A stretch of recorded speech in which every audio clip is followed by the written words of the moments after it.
Welcome to the Wealthy Speaker Podcast. This is the podcast dedicated to people who want to speak more as a way to build their income and grow their business.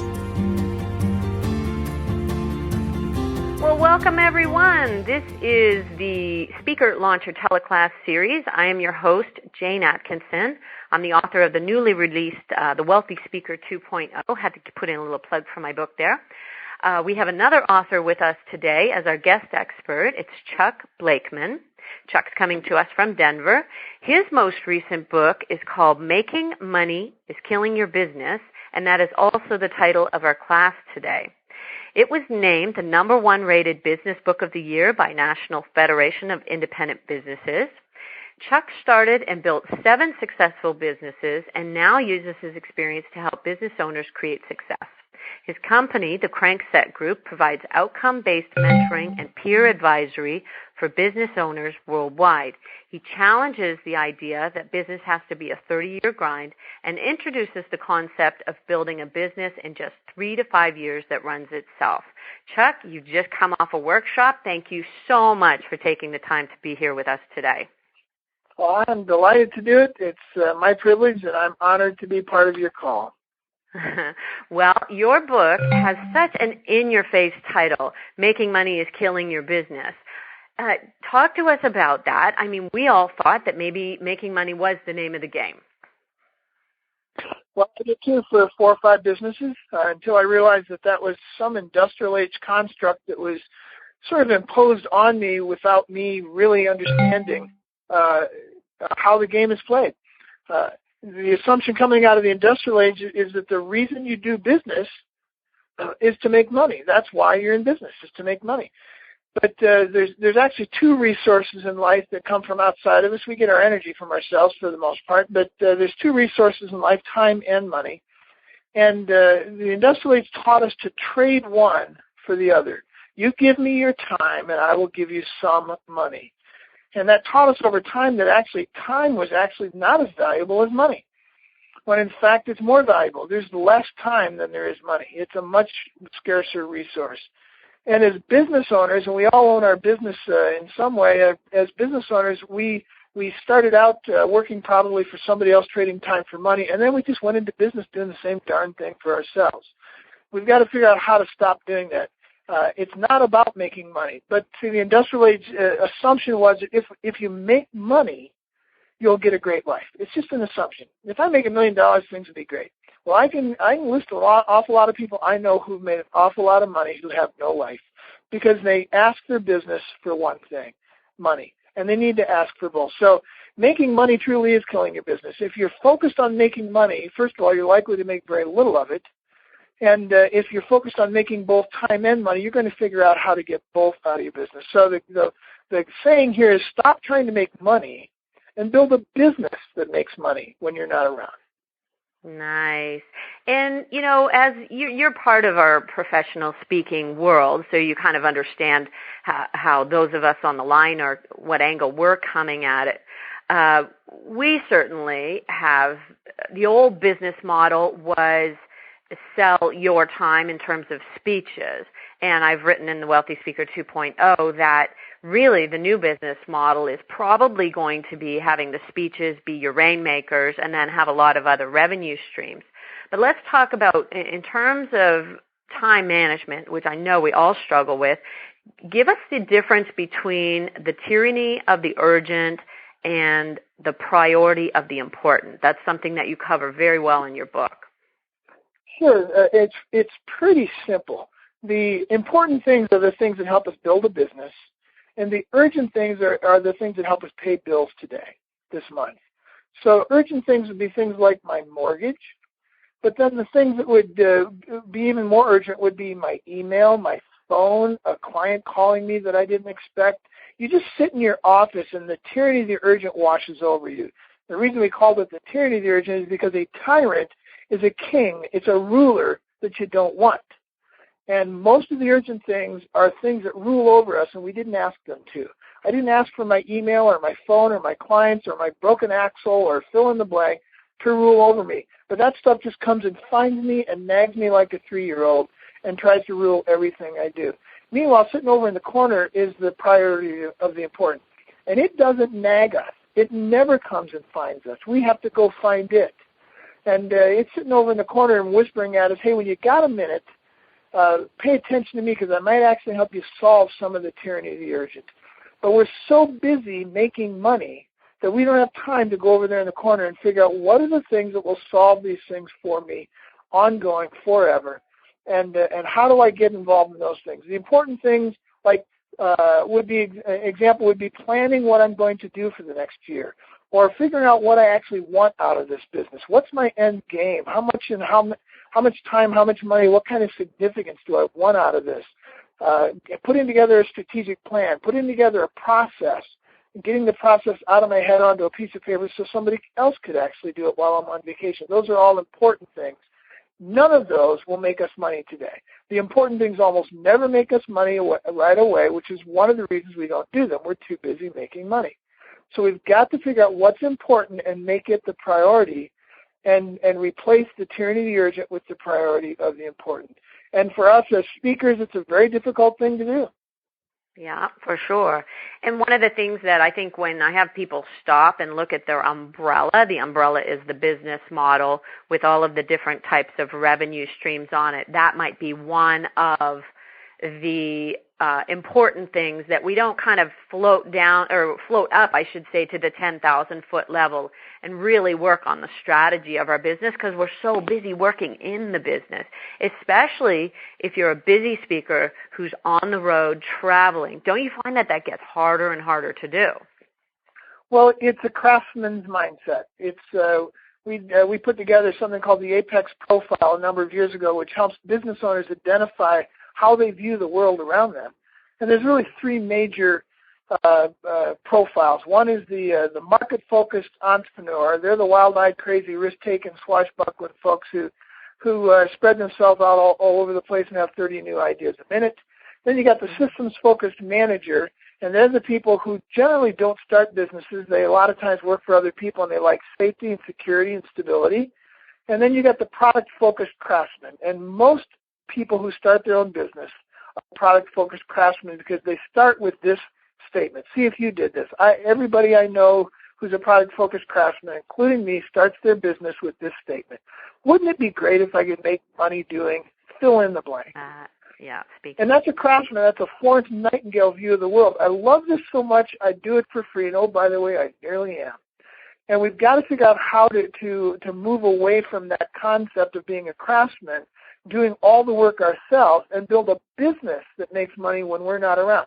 We're trading hours for money. We're making chairs, and we've got to figure out how to get somebody else or something else to make the chairs for us.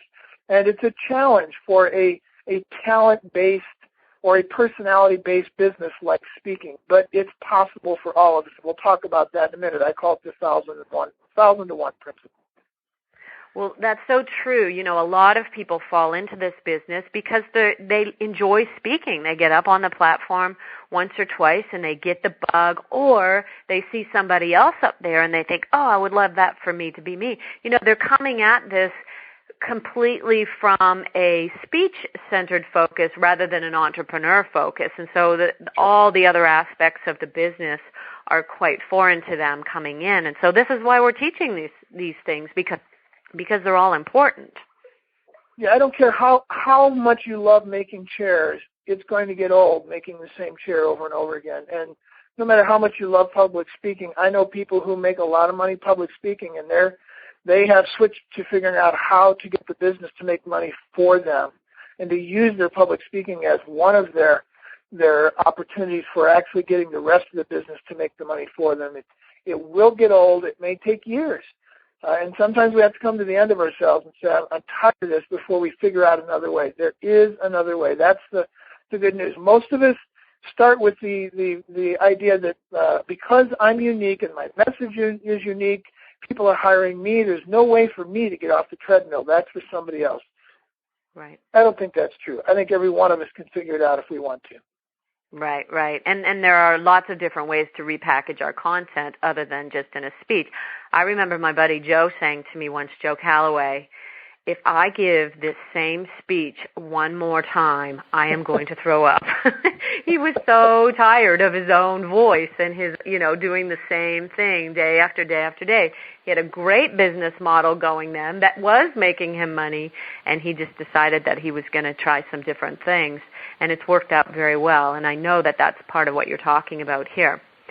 Okay, I want to remind the audience, Chuck, that if they would like to ask a question, in order to raise your hand, hit 5* on your phone, and I'm going to see that pop up on my screen. One of the things Chuck and I are doing today, just as a little side, is that we're on Skype looking at each other at the same time as talking to each other on this line. So if something were to occur, we can deal with it. If I get him a question, I have a little hand signal I'm going to give him. So that's something you all may want to think about for your own teleclasses in the future and webinars. We have promised in our marketing to share the 4 building blocks of a growing business. Can we go there next, Chuck? You bet. And I would just affirm that if you have questions, let's ask them as we go. I'd much prefer to have an interactive environment than wait till the end when the question is less relevant. So raise your hand, hit the 5*, and we'll take it as soon as you have it. Because if you have a question, the rest of the people probably do as well. So the 4 building blocks of a business. These are not things we made up in an ivory tower. We didn't get involved in a focus group or doing academic research on this stuff. It was things that came out over a number of years of working with business owners. We identified 4 things that are actually fundamentals that very rarely get the press that they should. The traditional things that people talk about that are the 4 building or that are supposedly the building blocks are things like you need a great product, you need a great service, or in case of the speaker, you need a great message, you need financing, you need the right people on the bus, you need good marketing. Those are the things that are always spoken of as the fundamentals of building a business. It's not actually true. There's a lot of bad products with bad marketing and not the right people on the bus who are successful. Things like the Chia Pet and the Snuggie and all kinds of stuff out there that you wouldn't think of as great products, but they're doing some other things right that actually have to do with the 4 building blocks. And so over time, we saw these things as being the true essentials. And then if you have those other things, look out. You're going to be even better. Number 1 is a big why. We call it the big why. What is your lifetime goals? What is the thing that you're doing in business?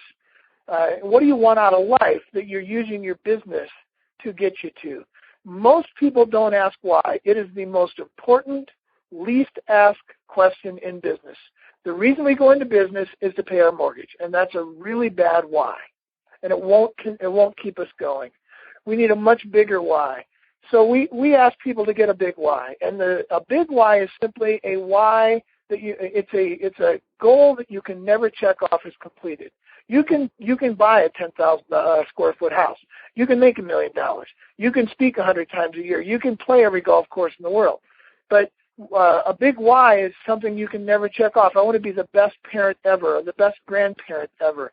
I want to impact the lives of business owners. I want to solve poverty in Africa. I want to give money each month to a charity. All of those are things that you will never be able to check off as completed.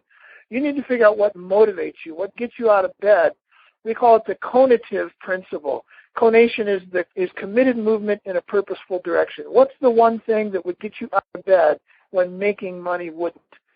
Our business, I just looked back last week, planning for next year. Our business grew 567% in the last 4 years. We didn't have time for a recession because we have a big why. We have somewhere we want to go. Making money is not an empowering vision. If you want to make money, if you want to make a lot of it, you have to have a big why. And and research backs me up in this both on the solo entrepreneur level all the way up to the Fortune 500. There's 28 companies out of the Fortune 500 that claim to have a big why, and they make 1,072% on average more than the rest of the companies in the Fortune 500. So if you want to make a lot of money, figure out why you're in business. This isn't new stuff. Stephen Covey said start with the end in mind. We don't. We just put together a business. The second, I'll move much faster on the other ones, but this is so important that we understand that we need a reason to be in business that's bigger than making money. The second thing is once you know where you want to go and when you want to be there, you need a plan. Most business owners use the traditional business planning model. We've found that that's utterly bankrupt. I've yet to find a single business plan that has ever worked in the history of man. We use a 2-page strategic plan that helps you figure out quarterly where you're going, and it adapts to the reality that the world is constantly changing. And it's a much more successful model for figuring out where you want to go and how you want to get there. So I run my business off at the bottom of page 2. And we have thousands of business owners around the world doing the same thing. That's the second fundamental. You have to have a very simple plan for getting to where you want to go. Third, you need what we call process mapping, and we might as well just call this how to get off the treadmill. Process mapping is the process of getting these things out of your head that you're so good at, putting them on a piece of paper so that other people can do them. I now have people that in my business who are growing in what we're doing, who I think are or will be better at everything I do than what I do, including the speaking. I'm pretty confident that in the next year to 2 years, I'll be sending people out doing my message better than I do it. And until we believe there's somebody else out there who can do it better than I can, we'll never get off the treadmill. Mrs. Smith found people who could make cookies. Charles Schwab found people who could trade stocks, and we need to find people who can do what we can do better than we can do it. And if they can't do the one thing we do great, they can do 95% of the other things. Get those out of your head, put them on a piece of paper in a way that other people can do it, and create what I call maxi-me. We don't want mini-me. Mini-me is this little stunted guy who can barely talk. We want people who are better than us. So that's the third one. And then the fourth building block is outside eyes on your business. I can't emphasize that enough. I went through 5 businesses as the rugged individualist, and it took me a long time to figure out that if I got other people who have no dog in the hunt speaking to my business, I was much more likely to be successful. So those are the 4 building blocks: a big why, a plan to get there, a process to get yourself to where you can make money when your business is, when you're on vacation, and outside eyes to accelerate the whole process. Nice, nice. And this is laid out beautifully in the book. If they want to get the book, is Amazon the best way to do that? Making Money is Killing Your Business is the title, everybody. Is Amazon the best place to get that, Chuck? Get it on Amazon. That's the easy place, or you can get it at the title of the book, MakingMoneyIsKillingYourBusiness.com. Okay. Good. Okay. So really, I think personally I really get hung up on that big why. I think that what you're saying is it needs to be purposeful. It can't be a house on the beach. It needs to be something that's kind of tapped into your long-term purpose and your vision of your life in general. Family security, I'm assuming, is also not kind of enough of a big why. No, because you can get enough money to have family security. You can check that off. Making money is not an empowering vision. It's what you do with it. And it's not making money, it's making time and money. That's the key. Time and money equal significance. If you have time but you live under a bridge, you're not going to be able to have a lot of significance because you don't have any money. If you have a lot of money and you don't have any time to do anything with it, you won't be able to create significance either. So it's about both and you won't want both time and money unless you have something to do with it. And that's the big why. What are you running toward? Too many of us are running away from poverty. Even if I have a 5,000 square foot house, the poverty angle is I need money to pay my mortgage. And if I get enough money to pay that mortgage, I'll just buy a bigger house and stay in poverty. I'm just running away from poverty. People who are running toward a big why, something much bigger than just making money, are much more likely to get there. Paying the mortgage just becomes one of those things you do along the way. But you've got something much bigger you want to do in the world around you. Create a legacy with your business. Be a great parent. Be a great grandparent. There's so many things you can do that you'll never be able to check off as done. Be healthy. Be a lifelong learner. Make an impact in the world around you. What is it that floats your boat that's bigger than your business? Then use your business to build that ideal lifestyle. All right. I like it. Okay, so you've given us the 4 building blocks of growing a business.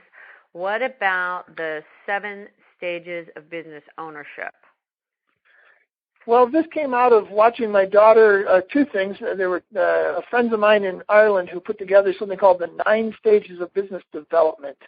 And as I was watching my oldest daughter graduate in the early 2000s, I realized that life is full of sort of stages, individual constructs that tell me I'm growing up whether I want to or not. And that business really doesn't have any of those. There's really only two stages that I was familiar of in business. You start one and then you end it. Either you die or you sell it, but you begin and you end. And the rest of it in the middle is just a great muddle of good luck with that. I hope you have fun. And so I took the 7 stages or 9 stages of business development, created the 7 stages of business so that we could, or business ownership, so we could understand how the business is actually growing, and we can see clearly what stage we're at, what we need to do next to get to the next stage, and where we want to end up. And it's not stage 7.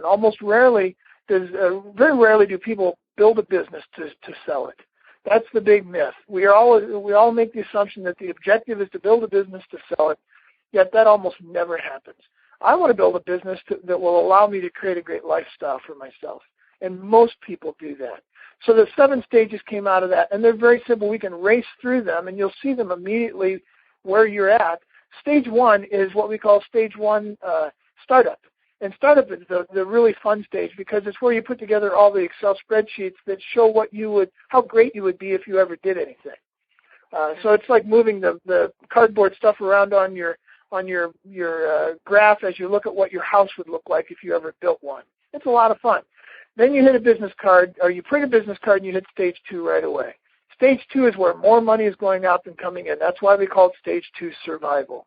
You're bleeding. We color those 2 stages red. More money is going out than coming in. And stage 2, the operative emotion is, I didn't think it would be this tough. I've had now 7 businesses, and every single one of them, when I hit stage 2, I said I didn't think it would be this tough. So I'm pretty sure business number 8 won't be that way. Actually, it'll be the same thing. It's always tougher than you think to get through stage 2 survival and to get to where you break even. So you muck along in that for 3 months to 3 years. There's no timeline to this. Do it as quickly as you can. But you muck along in stage 2 survival for 3 months to 3 years, and you realize that for the last 3 months you've been hitting break even for 3 months in a row, and it's like the clouds have parted and the trumpets have sounded, and it's really great for about a month. And then that feeling goes away very quickly because you realize that stage 3 is really just sort of a modified stage 2. If anything unforeseen happens, I lose a client, my computer breaks, fill in the blank, I'm right back in stage 2.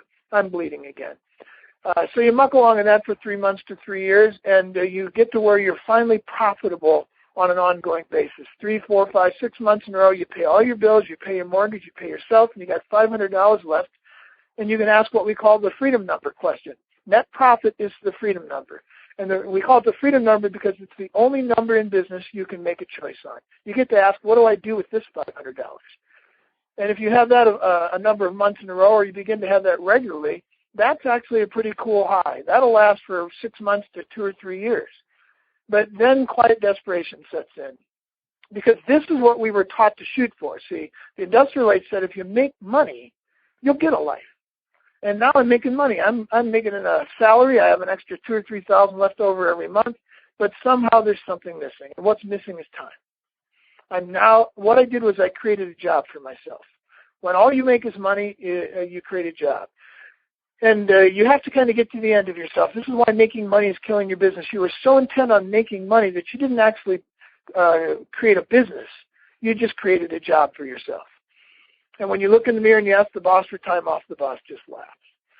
We need to get to stage 5, and there's a chasm between stage 5 and 6. We call it the great mindset shift. And the mindset shift, the big mindset shift is simply this. I am no longer going to make money. I am now committed to building a business that makes money. And I hope you hear the difference. One requires that you're present and you make the chairs. I am making money. The other is you're going to build a business that makes money without you. Now, I had a dog walker come up to me after this talk 2 or 3 years ago, and I think dog walkers and speakers have a lot in common. The dog walker said, how am I going to do this? I walk dogs. I make $35,000 a year, and when I go on vacation, no dogs get walked, and I don't make any money. So how am I going to do this? I went online, in about 15 minutes, I found a dog walking company that had gone from 0 to $10 million in 2 years walking dogs. And the simple difference is this. She was committed to making money walking dogs. They had no interest in walking dogs. They were going to build a business that walks dogs. And I got the response from her that I probably would get from most speakers. Well, but I love walking dogs. My response would be, if you build a business that's worth $10 million, you can walk a dog anytime you want. And the same is true for speakers. If you figure out how to monetize and productize that great message that you've got, and you build revenue streams that happen while you're asleep, then you get to take only the speaking engagements you want, and you get to come up with something new that you can try, so you're not bored to death. So stage 5 is where you add time into your business. Until it can regularly get away from your business and it makes money without you, you are a stage 4 business owner, and that's where 95% of business owners stop. I'm making money, leave me alone. But it's never good enough. When you get to stage 5, you add time into your business, and time plus money equals significance. It's not until you get to stage 5 that you can begin to actually make a contribution to the world around you, to really have the time you want to be with your family and your friends, and to create the legacy and all the other fun things that are much bigger than just making money. And you can stop anywhere after stage 5. Stage 5 is where you're one of the chair makers, and you have either applications or software or books or other people making money for you as other chair makers. That's stage 5. Stage 6, you're no longer making the chairs. You got other people making them for you, and you're supervising it. Stage 7 is you've got a supervisor of chair makers, and you don't have to show up very often. I call it being the myth. You walk in as a stage 7 business owner, you walk in and they say, hey, that's the guy who started it. Nobody even knows you anymore. I don't want that business. I want a stage 5, 6, 7. I want little pieces of it all across the spectrum. I'm going to be a chair maker the rest of my life. I love doing this. But I also want this business to make money when I'm not around so that I can choose to make chairs. See, that's freedom. If you have to make chairs, you're not free. If you choose to make them, you're free. And so I want parts of my business in stage 5. I also have parts of it that are in stage 7 that run without me. And I don't want I don't want anything but a report. Just tell me what happened. So those are the 7 stages. The question for each of us is, where are we right now? And what stage do we want to end up in? And how long do we think that'll take us? And that might lead us to the next question. Well, we were talking about any business getting to maturity in 3 to 5 years. So that's really, you had talked about maybe not staying in that survival mode for 3 years. How do we advance more quickly to get to this maturity stage, or maybe get to the 6th level or the 7th level in less time? How do we do that? It's a great question. And I've seen businesses go from stage 1, where they start up, all the way to stage 7 succession in 2 years. The dog walking company is a good example of that. There's no timeline to this, and it's not about building a giant business. I want to emphasize that as well. It's not about time, and it's not about how long does this take, and it's not about having to become a giant corporation. I know people who have hit stage 7 with a $225,000 a year business. That's all they want, and they've got other ways of making money besides them doing it. So it's about what you want. If you want $200,000 a year yourself, and you want every Friday and 1 week a month off, then you have to figure out how to build a business that will get you that. That might be a $200,000 business. It might be a $2 million business. Doesn't matter. Figure out what you want, and then use your business to build that ideal lifestyle. That can be done in 3 to 5 years, at least to stage 5. From the printing of a business card to where someone gets to where they regularly have time off. There isn't a business in the world where I haven't seen this possible in 3 to 5 years, including being a speaker. And here's the difference. I can back it up because I did it wrong 5 businesses in a row. For 5 businesses, I intended to make money. And I got exactly what I wanted, some money. I intended to work hard. I actually had 2 intentions. I intended to work hard, and I intended to make money. I got both. I got hard work and some money. But I always hoped it would work out. I never intended for it to work out. I had 2 intentions and 1 hope. The fact is, I learned a very valuable lesson in those first 5 businesses. You get what you intend, not what you hope for. And so I decided to change my intention. I decided to stop intending to work hard. It dawned on me that was kind of a dumb thing to intend, because I'll get it. What I decided was I intended to build a business that would allow me to regularly be on vacation or do something else, and the business would make money without me, a stage 5 business. And I drank my own Kool-Aid. I said, if this can be done in 3 to 5 years, from the printing of a business card for me, I decided I'd split the difference and I'd do it in 4 years. That was February 18th, 2011 at 10 a.m. I decided 3 or 4 years before that on February 18th, 2011 at 10 a.m., I would walk out of my business, and my wife and I would head for New Zealand for her dream vacation for 4 weeks, and we would prove that this business would make money without us while we're gone. Now, the interesting thing, I put this on page 59 in the book. I say, why 10 a.m. that day? Because at 10 a.m. I'm going to turn the business over to my staff to run, and they're going to run it while we're in New Zealand. The next paragraph is the interesting one. It says, by the way, at the writing of this book, I don't have any staff. And that wasn't important to me, and I write that in the book. What was important was me to figure out what stage I wanted to be at and when. And I knew that if I had the right question, 90% of answering the question is, or getting the answer is asking the right question. And the right question isn't, how do I get all the way from stage 2 to stage 5? But when do I want to be? Where do I want to be? I want to be at stage 5, and when do I want to be there? February 18th, 2011 at 10 a.m. And even a year before we went, I still had no staff, still hadn't figured this thing out. I just knew that we were going to do it, and I was fundamentally sold out to it. And 11 months, 12 months before we left, we hired our first person. By the time we left, we had 4 people on staff and 6 or 8 part-time people. We went to New Zealand, and we sat in a bar in New Zealand and sipped a Mai Tai and looked at my crackberry and saw that we were making money and realized that we had gotten to stage 5. And since then, the business has grown. We're not done. I want more time. We need more money to create the kind of significance we want in the world around us. But we did it in 4 years. And, Jane, the thing that's important here is that I'm no different than I was in the first 5 businesses. I'm not any smarter. I might not even be as smart, but I'm sure not smarter. What happened was I changed my intention. For 5 businesses, I intended to make money. And in the 6th one, I intended to make time and money. Gee, what a surprise. I got it in my first shot. And I can point you to dozens of business owners who have decided in their first attempt to do this, to go ahead and do it. They got it. And it didn't take them 3 to 5 years because they're not starting from the printing of a business card. We have a thing called 3 to 5 Club where we get 24 business owners in a room twice a month to work on this. And I'm finding out we probably should have called it 1 to 3 Club because people who are already 5 or 10 years into their business don't need 3 to 5 years to get this done. They can actually do it faster. Now, this is where the 1,000-to-1 principle comes in, because with speakers, you probably got a lot of people on the line right now saying, well, that's great for you, but it won't work for me because I'm unique. Well, my response to that is the 1,000-to-1 principle. I could probably add, you could probably come up with 600 or 800 ways that this won't work for you, and I'll add 300 or 400 more because I've heard them all. There may be only one way for you to get off the treadmill, but I'll ask you this question: how many do you need? And the answer is 1. One way. So if you want to focus on 1,000 ways to not do this, you'll find them all.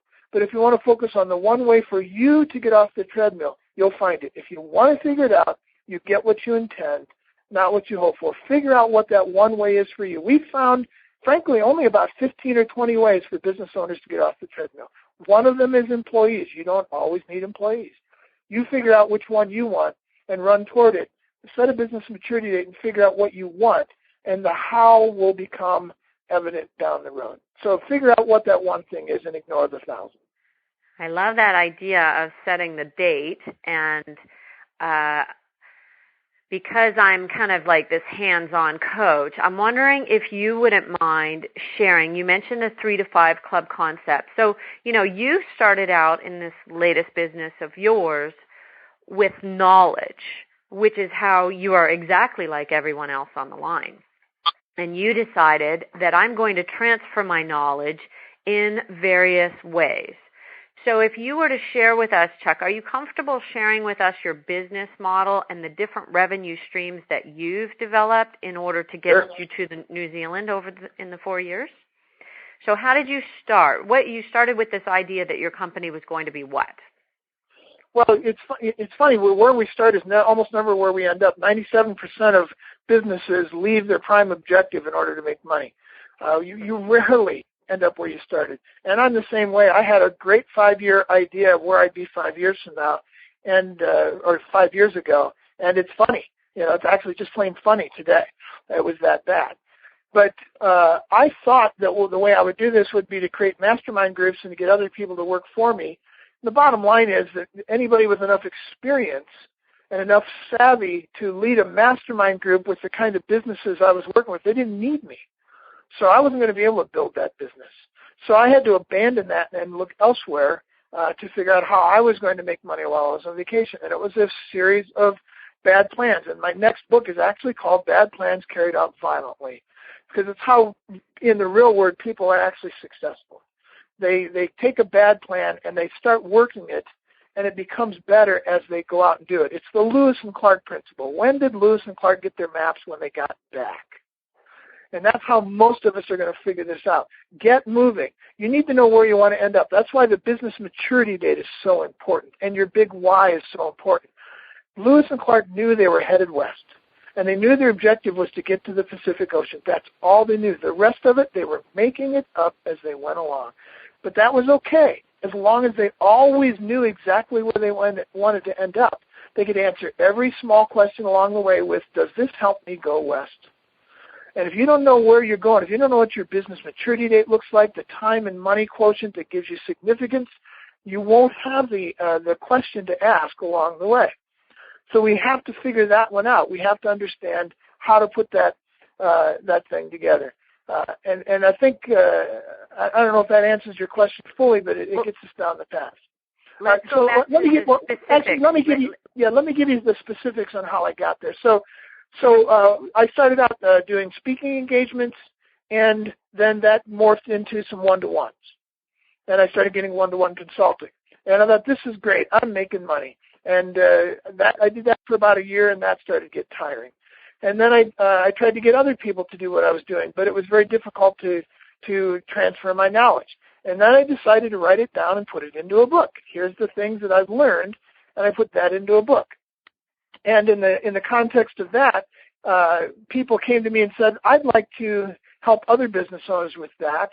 And so they helped me morph over about a year's time into this thing called the 3 to 5 Club, where we put business owners in a room twice a month, 24 of them at a time, and they help each other get to their business maturity dates, and they use the principles in the book. So the book started making money for me. And then 3 to 5 Club started making money for me. And then we took some of the things we'd learned about decision-making principles, and we wrote an application. And that became the Apex Profile. You can find it at apexprofile.com. And I'll give you guys, Jane, it's a $79 profile, but I'll give them a discount that'll take them down to like $10 if they want to take the profile and see how what their decision-making profile is. But we put that out there, and now that makes money while I'm on vacation. And we're working on another book, and now we have 5 facilitators leading 3 to 5 clubs here in Denver. We have 3 to 5 clubs in Virginia, Vancouver, Ireland, China, Africa, and we didn't plan on any of this. This was not part of my beginning plan.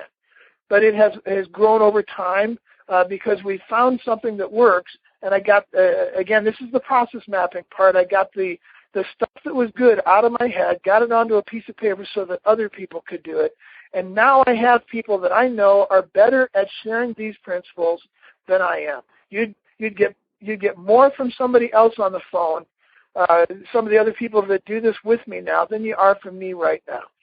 But I had to get it out of my head. And somebody else will do it a different way. You'll come up with a CD, or you'll do webinars or teleseminars or other things that you can do to help you figure out how to make more money in less time so that you have more time off. I can tell you, Jane, my objective here for me was I wanted a day a week a month, and a month a year where I could get up in the morning and say, what do I want to do today, and have the money to answer that question. And we got there by February 18, 2011 at 10 a.m. When we walked out, we had every Friday going forward where I could do whatever I wanted. We have the last week of every month where I can do whatever I want. I was in Ireland last month. I'm going to Virginia this month. And then we have a month a year where we can get up and do what we want to do. You need those kinds of real clear constructs in order to figure out what will get you there, and then the specifics will come around. I call it the 1,000 little hows. The the misnomer of the business plan is it asks one giant how. How do I get all the way from stage 1 to stage 6? And it's voodoo, it's fortune telling, it doesn't work. The way to get the way from stage 1 to stage 6 is to know exactly where stage 6 is, what it looks like when you get there, and then get in the boat like Lewis and Clark did and start asking 1,000 little hows. How do I get from where I am to next month? And how do I get from where I am to 3 months from now? All in the context of going west, making sure I get to the Pacific Ocean. In every aspect of life, we use this. I call it the 2.1 planning principle. Whether you're raising kids or in fiction or Lewis and Clark, you only need to know 2.1 things. A business plan wants you to know 3 things. Where are you? That's number 1. Number 2, where do you want to end up? And then number 3 is how do I get all the way from where I am to where I want to end up? You never get 3. It's not reality. What you get is 2.1. All you get is the next few steps. So going through figuring out what's, for you, for all of the people on the line to figure out what are those specific things that will get you off the treadmill. All you need to know is where you are, where you want to end up, and then try something. Get in the boat and take some soundings and ask it a little how, and then move 100 yards and ask yourself again, where am I? Where do I want to end up? And now what do I do? And if you do that, you're going to be able to get that practical one thing or 2 or 3 things that will get you off the treadmill. Nice. Now, another little sidetrack here. Talk to us a little bit about your book. We have a lot of people who are either authors on the line or aspiring authors. How important has the book been? It sounds like it was really quite a pivotal point for you. To write down what you believe and what you know, to put it in a video, to put it in an ebook, to put it in a white paper to begin with, to put it on a blog. That was actually one of the first things I did was I started blogging my views of the world and my consulting and my advising and my coaching and all that. I blogged those things, and that became the book. And so to write down what you believe and to put it in a format that other people can grasp it in a few hours or in a few minutes even is hugely valuable. You can walk the talk, but if you do that, people have to walk with you. If you write it down and you put it in an ebook or, again, you do a short video, do something which encapsulates who you are, and it's much easier for people to grasp you. Everybody who's speakers understands that. They put together a speaker's video. But a book or something that encapsulates your unique things that you have to offer to the world around you expands your reach. And it's all about expanding your reach. How do you make more money in less time? People are reading this book while I'm asleep. And then they're calling and saying, I want one-to-ones, or they're calling and saying, I want a 3 to 5 club, or they're going online and they're taking the Apex profile, and we're putting other things online. So, I would suggest everybody start blogging. If you're not, blog, and then do white papers, and then do ebooks, and then do a hard copy book as well. And those, putting those things into context will accelerate, almost certainly will accelerate your reach to the world around you. Nice. And I'm all for, I really think that writing the book raises your level of expertise, and of course it expands your reach. Your book is probably being sold around the world now, correct? Yes, it's translated into Chinese, and we're looking at a lot of other languages. I have 10 Chinese copies sitting in my office, which is hilarious because there's only about 10 English words, and one of them is my name, and they misspelled my name. So I'm kind of hoping the rest of it's done really well. But yeah, it's being read all over the world, and we do shipments to 4 continents of the book now. And again, we didn't plan to do that, but that's a great way to make money while you're on vacation. That's great. That's great. Now, I think we may have covered a lot of our questions already, but let me just circle back to employees. You've said employees are a bad idea, but we've kind of talked about it from both directions. So let's go into that just a little bit. So, and part of this, I'm going to be speaking to the choir here, but it's a good reminder for all of you as speakers. Everybody needs their unique narrative. You need to have a message that's unique and an angle, a view of the world that's unique. Well, one of my unique views of the world is I've always been a contrarian. from grade school on through, I've always been the guy who said, well, why does it have to be that way? And so I've carried that into my business, and I'm suspicious of everything which is normal. And so if employees are normal, I'm automatically suspicious of it. And so I researched to see whether I should be or not. And I found out I actually should be. Employees really are a bad idea. We don't realize it because we grew up with them. But employees are an invented construct. In 1903, Frederick Winslow Taylor invented employees, and he did it with this assumption. Workers have two inbuilt flaws. They are stupid, and he actually used that word. They're stupid like an ox, and they are lazy. They will only do the minimum they have to do to not get punished. And if that's true, if people are genetically stupid and lazy, then they need smart, motivated people to manage them. And all of a sudden we have this management-employee construct that did not exist before like 1890. It began to emerge, and it was solidified with his papers. And the industrial age gave us this concept of employees that are stupid and lazy. And they need managers who are smart and motivated. Well, we turn that mindset turns employees into what I call children. And the employee mindset coming out of the industrial age is a child's mindset. Tell me what to do, and I'll do it. We don't need employees. We decided that it's a bad idea because it dehumanizes people. It takes away their big why. It does all sorts of things to them that are not healthy. And we don't need managers as well. So in our business, we don't have managers and we don't have employees. We've replaced employees with what we call stakeholders. Employees are children, stakeholders are adults. We hire people who are adults. We expect them to make a contribution, to be productive, to make decisions, and we treat them like adults. And so for that reason, we don't have office hours, we don't have benefits, we don't have vacation time, we don't have sick time, we don't have any of those constructs that come out of the industrial age. I don't get those things as an owner, and I expect everybody else who works with us to be an owner. By the way, they also own. They all get profit sharing. They're all starting this January to get profit sharing. Some of them will become actual owners of the company, but they all own their jobs. They own their productivity, and we expect them to work that way. So that's one way. And now, guess what? I have 2 workshops based on this that are very valuable workshops. One's called How to Hire People You'll Never Have to Manage. And we have a process for hiring people who are adults and weeding out the industrial age employees. About 80% of people are still stuck in the industrial age. So you have to go find the adults. And then the second workshop that I've been able to create out of this is how to lead without managing. Managers are also a bad idea.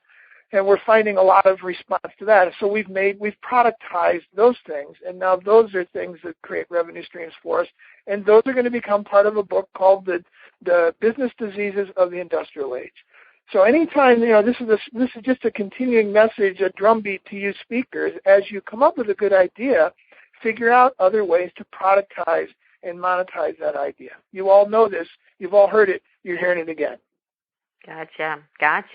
Okay, one last question from me, and then we're going to open it up for questions, and we'll come back and we'll get the code that you're going to give us for the Apex profile online. So overall, Chuck, why do you think planning in general is a disease and speed of execution is so special? Because it paralyzes us. We've been taught by the industrial age, by the Great Depression, by my mother who went through the Great Depression, by the education division system that was built on the industrial age, all of that, the SBA, the MBA, and all the other A's teach us to plan before we move. There's actually a scientific principle called the Precautionary Principle.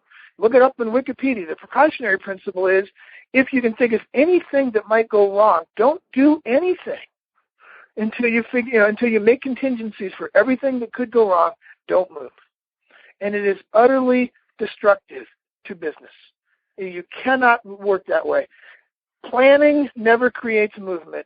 Movement creates a good plan. How did Lewis and Clark get their maps? They got moving, and they got the plan when they were done. Now we have a good plan. We know how to do this again because we've done it. Speed of execution is the number one indicator of success in an early stage business. And sticking to that speed of execution is the long-term indicator of success. So get moving and get an idea of where you want to go, and be utterly sold out to those two things.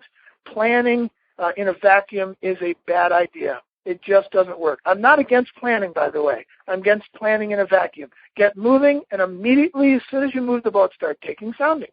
And ask yourself, is it getting shallower or is it getting deeper? Keep planning, plan as you go, but do not stop. You're only going to figure it out as you go. Go slower if you have to, but keep moving. So there's a lot of research out there on speed of execution. If you want to be a successful business owner, get moving. And I'm speaking to myself here because my natural tendency is to plan. I'm not a guy who started out doing this. This was a muscle I had to build, and it was very painful up front because I'd much rather plan it. I don't like moving with 80%. I want all 100%. You'll get 80% of the knowledge in the first 20%. Get moving. You'll get the rest of it as you go. I think I have a lot of clients, Chuck, who are kind of stuck in the planning phase, and they never really do execute. And I'd say that a lot of that is kind of fear-based.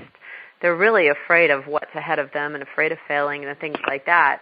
And I think that's important. Let me stop you on that because I found that this is a critical issue with a lot of people. It's an underlying, very subtle thing.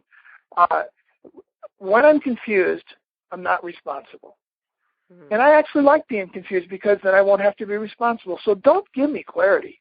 I'm just going to keep planning because if I get clarity, I'm actually going to have to do something. So I don't know what to do. I'll just keep planning.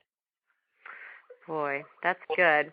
Well, I know that we've given a lot of really, really great ideas, but I know that you would love to hear some questions. So rather than unmuting everyone, which I think may send the line into chaos, what we'll do is we'll ask people to go 5-star on their phone and raise your hand, and I'll go ahead and just do a little thing here which will allow you to be unmuted.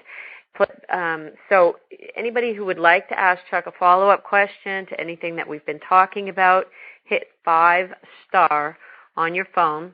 If this isn't successful, then I'll go ahead and unmute everybody, but I prefer not to do that because I have a feeling that there could be some noise in the background, but we shall see what happens. So, I think some people, Chuck, probably think that you're just trying to make them mad by being such a contrarian. How do you speak to that? Adults don't learn unless we're disoriented. That's how I speak to that. If you think you already know what I'm saying, I sound like Charlie Brown's teacher. I need to disorient you. I need you to think to understand you actually don't know everything.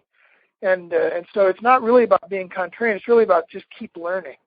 And so let's add to what we already know. It's not we're not done. We're just getting started. 20 years ago, I had a lot more figured out than I do today, and I'm pretty sure 10 years from now I'll have less figured out than I do now. And we need to understand that the more we learn, the less we know. So I really am not trying to make people mad. I'm just trying to get them out of their comfort zone so that they'll keep learning. Good. That's good. That's where we need to be. And I know that, especially in our role, some of us are coaches, some of us are experts, authors.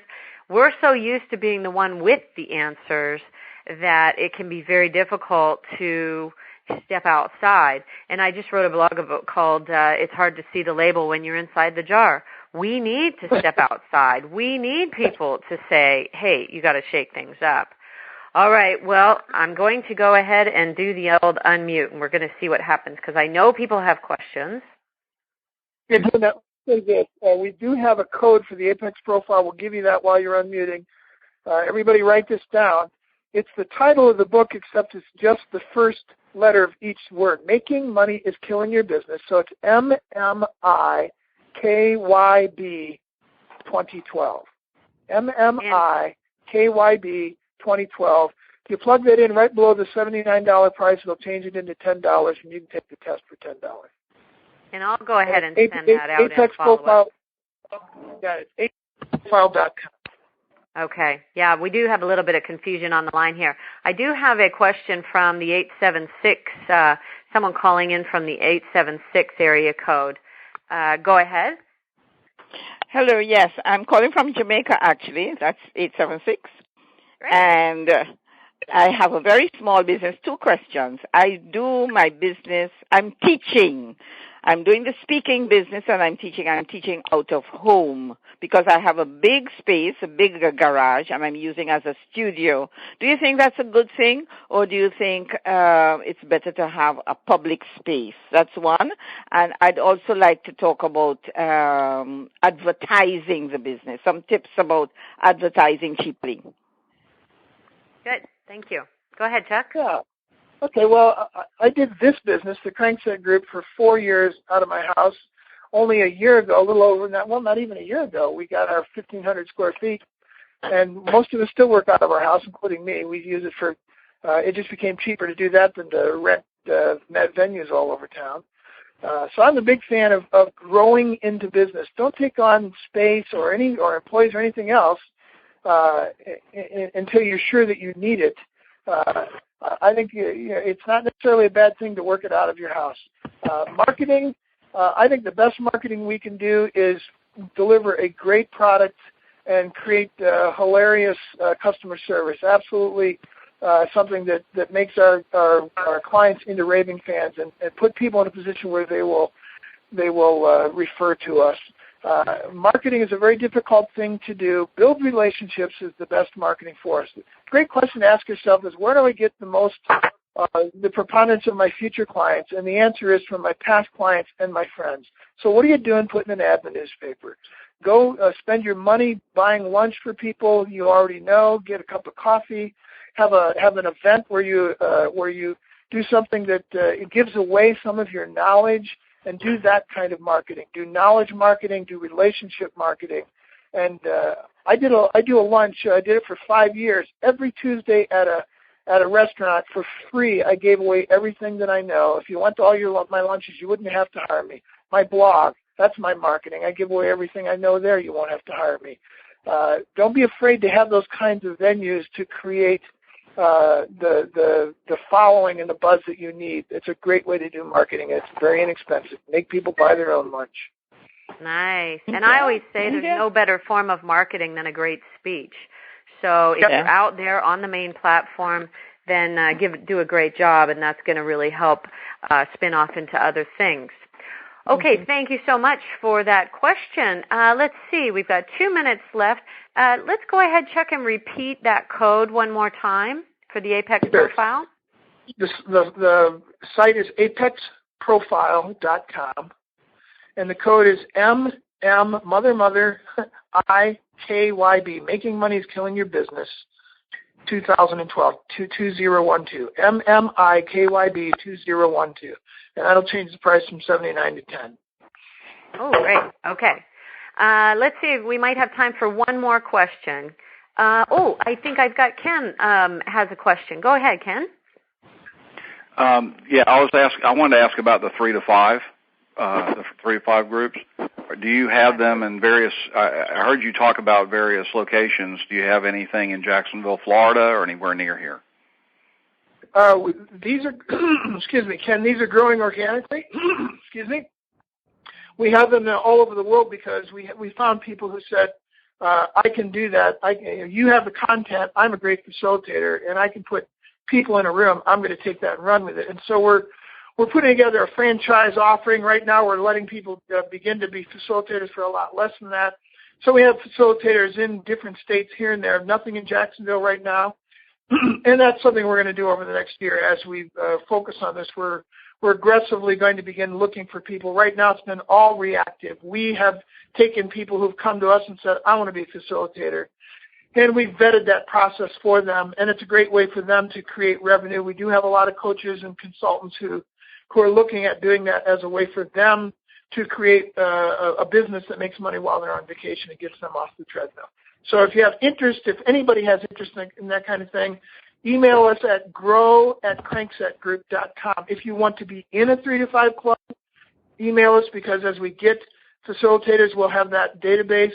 Or if you're interested in doing that kind of thing, grow@cranksetgroup.com, and Krista, who is our Chief Relationship Officer, will get in touch with you on that. Wonderful. Thanks, Ken. And thank you, Chuck, for letting us know what the next steps are. You know, for everyone on the line, I definitely would recommend that they get out and get the book, and they can do that by going to the website. Is it makingmoneyIsKillingYourBusiness.com? Yes. Okay. You can also, 3to5club.com gives you more information on 3 to 5 clubs as well. 3to5club.com. Okay, so good. Some next steps. Let me know if you're having any trouble, and I can help facilitate if anybody would like to be in touch with Chuck and Krista. Well, Chuck, I have to say this has just been a plethora of ideas, and I'm so grateful for you taking the time out of your busy schedule to be on with us today. I hope that people have really thought about their business models going forward and how they are going to get off that treadmill and be a little bit focused on both time and money and not just money. So thank you so much, Chuck, for your time. And the line is open. Everyone else can say thank you to Chuck as well. Oh, thank you, Chuck. Awesome. Thank you. Awesome. Well, thank you. Great. I love it. This is Jean. Well, thank you. Let me just give you one little phrase as you head out on the 1001 principle. Henry Ford said, whether you think you can or you think you can't, you're right. So I would just encourage you to think you can. Get off the treadmill and you'll figure it out. Thanks for listening to the Wealthy Speakers Show. Please visit speakerlauncher.com for your free Wealthy Speaker audit, and visit speakerlauncher.com/podcast for show notes and many more resources to help you catapult your speaking business. See you soon, Wealthy Speakers.